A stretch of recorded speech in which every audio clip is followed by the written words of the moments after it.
আসসালামু আলাইকুম। এখন শুনবেন সংবাদ শিরোনাম। জাতিসংঘে রাতেই প্রধান উপদেষ্টার ভাষণ, নির্বাচন সংস্কার এবং রোহিঙ্গা সংকটের মতো বিষয় গুরুত্ব পাবে জানালেন পররাষ্ট্র উপদেষ্টা।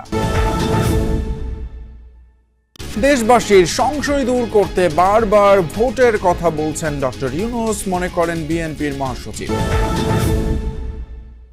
জাতীয় নির্বাচনে ৫৯টি আসনে কখনো জয়ের দেখা পায়নি ধানের শীষ। প্রার্থী মনোনয়ন আর পরিকল্পনায় জোর দেওয়ার তাগিদ তৃণমূলের।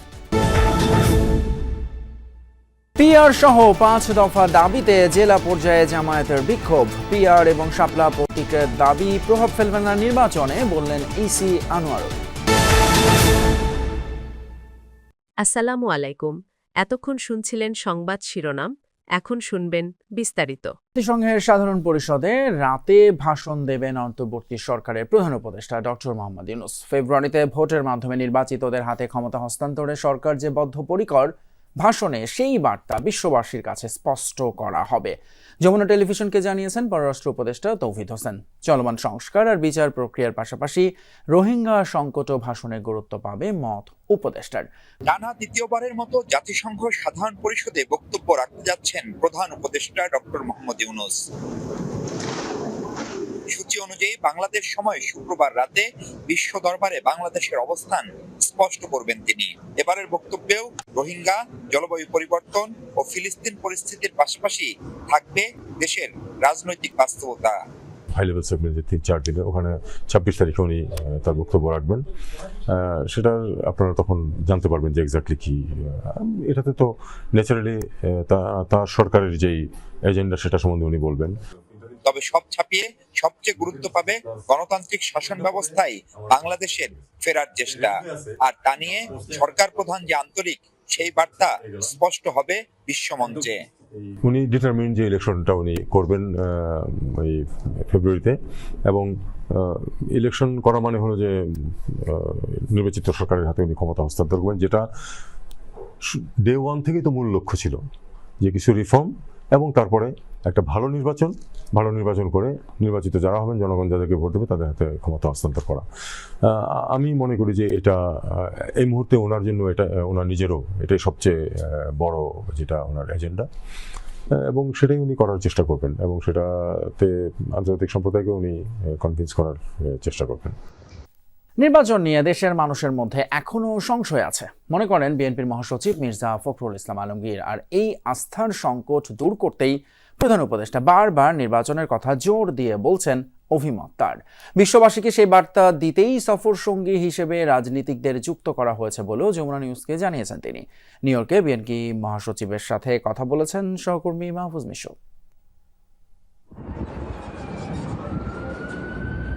সরকারে না থেকেও জাতিসংঘ সাধারণ পরিষদে প্রধান উপদেষ্টার সফর সঙ্গী হয়ে নিউ ইয়র্কে এসেছেন বিএনপি মহাসচিব মির্জা ফখরুল ইসলাম আলমগীর সহ কয়েকজন রাজনীতিক। এটাকে অন্তর্বর্তী সরকারের আন্তরিক পদক্ষেপ হিসেবেই দেখছেন বিএনপি মহাসচিব। বলছিলেন, দীর্ঘদিন দেশে সুষ্ঠু ভোট না হওয়া সহ নানা কারণে নির্বাচন নিয়ে এখনো সন্দিহান অনেক মানুষ। সেটি দূর করতেই রাজনীতিবিদদের সরকারি বহরে যুক্ত করা হয়েছে বলে ধারণা তাঁর। উনি ভেবেছিলেন যে রাজনৈতিক দলগুলোকে যেখানে নিয়ে এসে আমি একটা একসাথে রিপ্রেজেন্টেটিভ হতে পারি তো গ্লোবাল অর্গানাইজেশন ইভেনের মতো জায়গায়, তাহলে that will give a good message to the world and আপনার একটা আস্থা বাড়বে মানুষের। ঢাকা থেকে নিউ ইয়র্ক, দেশে বিদেশে সবখানে ফেব্রুয়ারিতে নির্বাচন বলে বারবার আশ্বস্ত করছেন প্রধান উপদেষ্টা।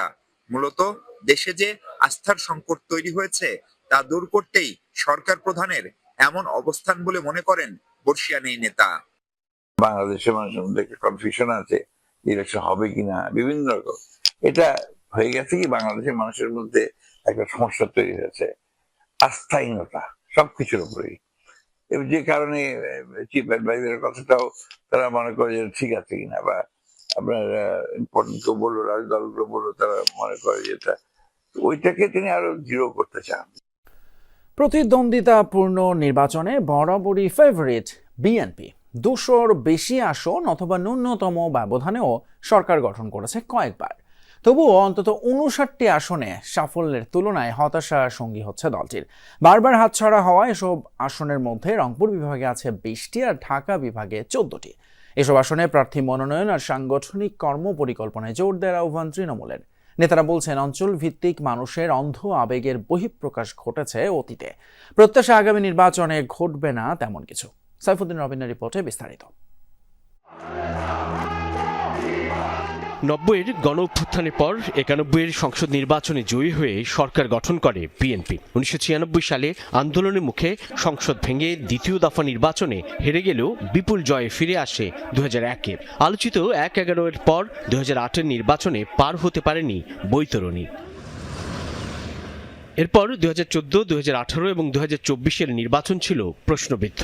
জয় পরাজয় ভোটারের পছন্দ হলেও 59টি আসনে পরপর 4 বার হেরেছে ধানের শীষের প্রার্থী। বিভাগের হিসেবে রংপুরে 20টি, সিলেটে 9টি, খুলনা ও বরিশালে সমান সংখ্যা 5টি, রাজশাহীতে 1টি, চট্টগ্রামে 2টি, ময়মনসিংহে 3টি এবং বৃহত্তর ঢাকায় 14টি। তৃণমূলের কর্মীদের এ নিয়ে যেমন আক্ষেপ আছে, তেমনি বেড়েছে প্রত্যাশাও।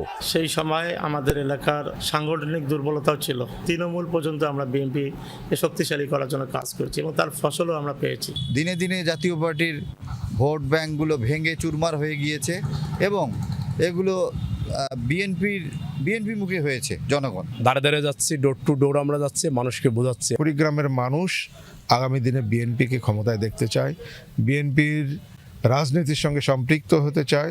উত্তরাঞ্চলে জাতীয় পার্টির দুর্গখ্যাত রংপুরের 1, 2, 3, 4, 5, 6, কুড়িগ্রামের 1, 2, 3, 4, গাইবান্ধার 2, 3, 5, নীলফামারীর 1, 2, দিনাজপুর 5, ঠাকুরগাঁও 2, 3 এবং লালমনিরহাট 1, 2 থেকে সবসময় হতাশ হয়েছে বিএনপি। ঢাকা বিভাগের অন্তর্গত বিএনপির সাংগঠনিক বিভাগ ফরিদপুরের গোপালগঞ্জ 1, 2, 3, মাদারীপুর 1, 2, 3, শরীয়তপুর 1, 2, 3 ও ফরিদপুর 1, 4, 5 আসন আছে পরাজয় বরণের তালিকায়। টাঙ্গাইল 1 ও গাজীপুর 1 আসনও বিগত নির্বাচনগুলোয় দখলে নিতে পারেনি বিএনপি।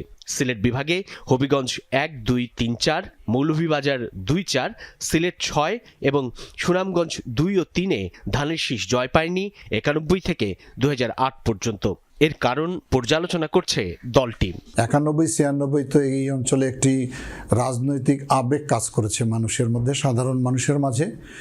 আবেগ তো কোনো রাজনৈতিক সিদ্ধান্ত সঠিকভাবে দিতে পারে না, সে কারণেই আমাদের হয়তো প্রার্থীরা জয়লাভ করতে পারেনি। দেশ স্বাধীন হওয়ার পরে বিশেষ করে আমাদের গোপালগঞ্জ, মাদারীপুর, শরীয়তপুর সুষ্ঠু ইলেকশন হয়নি। যেহেতু পতিত সরকারের প্রধানমন্ত্রীর বাড়ি আমাদের ওই বিভাগে ছিলেন, এই কারণেই কিন্তু মানুষকে আরো বেশি হয়রানির মধ্যে থাকতে হয়েছে। এই যে 9টি আসন আপনাদের দৃষ্টিতে এসেছে, এটা অস্বীকার করার উপায় নেই। সেখানে আমাদের সাংগঠনিক দুর্বলতা ছিল, সেই জন্যই আমরা এবার আমাদের সাংগঠনিক দুর্বলতাটা আমরা আগে দূর করেছি। ফেব্রুয়ারিতে অনুষ্ঠেয় সংসদ নির্বাচন এখন বিএনপির মূল লক্ষ্য। আগের ফল যাই হোক, এবার ঘুরে দাঁড়াতে চায় তারা। তাই জনবান্ধব আর জনসম্পৃক্ত কর্মসূচিকে প্রাধান্য দিচ্ছে বিএনপি। ফ্যাসিবাদী আন্দোলনে এই অঞ্চলের মানুষ